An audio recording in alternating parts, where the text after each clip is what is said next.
नमस्कार दोस्तों। धीरे धीरे एक बार सोच के इस बात को देखो, अगर सूरज अचानक से एकदम से गायब हो जाए तो क्या होगा। उसके बाद ना तो रोशनी होगी ना ही गर्मी, और पूरी धरती अंधेरे में डूब जाएगी। ना पेड़ पौधे होंगे ना ही भी कोई भी जिंदा रहेगा। तो असली डर तब शुरू होता है जब इसकी जगह हमें दिखेगा एक काला ब्लैक होल। अब बहुत से लोग सोच रहे होंगे कि ब्लैक होल क्या होता है। तो ब्लैक होल वो चीज़ है जो ब्रह्मांड में होता है और जहाँ से रोशनी भी वापस नहीं आ सकती। ये कोई साइंस फिक्शन नहीं है दोस्तों, ये आइंस्टाइन की जनरल रिलेटिविटी का असली रिजल्ट है। 1915 में आइंस्टाइन ने बताया था कि स्पेस और टाइम कोई खाली जगह नहीं है, बल्कि कोई कपड़े की तरह है। और जब कोई भारी चीज़ इस कपड़े पर बैठती है, जैसे तारा, तो वो स्पेस को मोड़ देती है। लेकिन अगर वही तारा अपने ही वजन से कोलैप्स कर जाए तो वो इतना सिकुड़ जाता है कि पूरा मास एक टीनी पॉइंट में कैद हो जाता है। इस पॉइंट को कहते हैं सिंगुलैरिटी, जहाँ पर जाकर फिजिक्स के भी सारे नियम फेल हो जाते हैं और उसके चारों तरफ बनती है एक बाउंड्री, जिसको कहते हैं इवेंट होरिजन। अब बहुत से लोग सोच रहे होंगे इवेंट होरिजन होता क्या है। इवेंट होरिजन होता है मतलब वापसी का आखिरी मौका, लास्ट चांस। सबसे बड़ी बात अगर देखा जाए तो इसके अंदर जो भी गया वो कभी वापस नहीं आएगा, ना लाइट, ना सिग्नल, ना इंसान, अब तक की थ्योरी के हिसाब से। तो दोस्तों, नासा के अनुसार हमारी मिल्की वे गैलेक्सी के सेंटर में भी एक ब्लैक होल मौजूद है और उसका नाम है सेजिटेरियस ए। इसका मास हमारे सूरज से लगभग 40 गुना ज़्यादा है दोस्तों। एक बार सोच कर देखो, 40 लाख सूरज एक ही जगह पर, फिर भी हम सब जिंदा है क्योंकि वो हमसे 26,000 लाइट्स ईयर्स दूर है। ब्लैक होल कोई वैक्यूम क्लीनर नहीं है जो सब कुछ खींच लेता है। अगर सूरज की जगह उतने ही मास वाला कोई ब्लैक होल रख दिया जाए तो धरती उसके ही ऑर्बिट में घूमती रहेगी। यानी डर हमें मास से नहीं, डर हमें है एक्सट्रीम डेंसिटी से।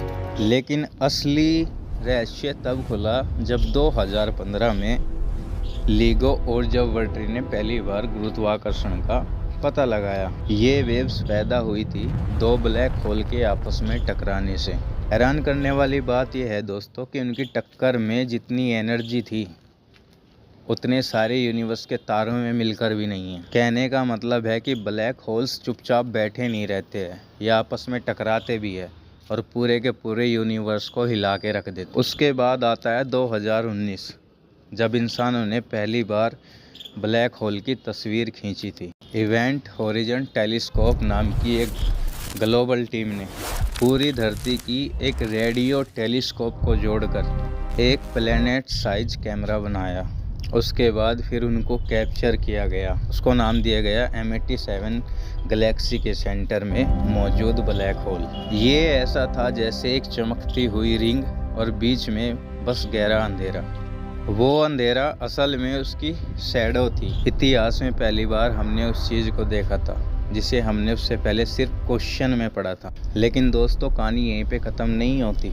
स्टीफन हॉकिंग ने कहा था 1974 में कि ब्लैक होल पूरे काले नहीं होते। सोचो, जिस चीज़ को हम सबसे ज़्यादा ताकतवर समझते हैं वो भी इस टाइम जोन के आगे अपने घुटने टेक देते। लेकिन दोस्तों, सबसे बड़ा सवाल अब भी बाकी है। अगर कोई इंसान ब्लैक होल में गिर जाए तो उसके साथ क्या होगा। जैसे जैसे आप ब्लैक होल के पास जाओगे तो आपको नीचे की ग्रेविटी ज़्यादा और ऊपर की कम महसूस होने लगेगी। आपका शरीर खींचकर नूडल के जैसा लंबा हो जाएगा और उसके बाद इवेंट होरिजन पार करते ही बाहर की दुनिया के लिए आप हमेशा के लिए गायब।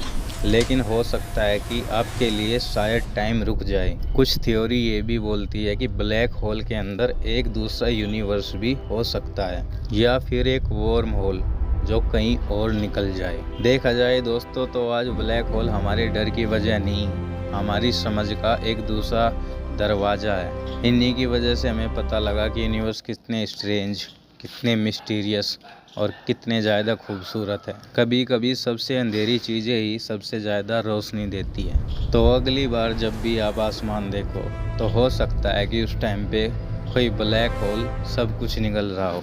अगर आप लोगों को भी ऐसी ही साइंस की वीडियो पसंद है तो वीडियो को एक लाइक देना मत भूलना।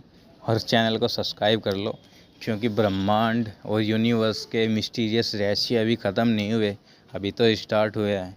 आगे आगे जितना आप सपोर्ट करेंगे उतना ही बेहतर हम करने की कोशिश करेंगे। वीडियो देखने के लिए थैंक यू सो मच।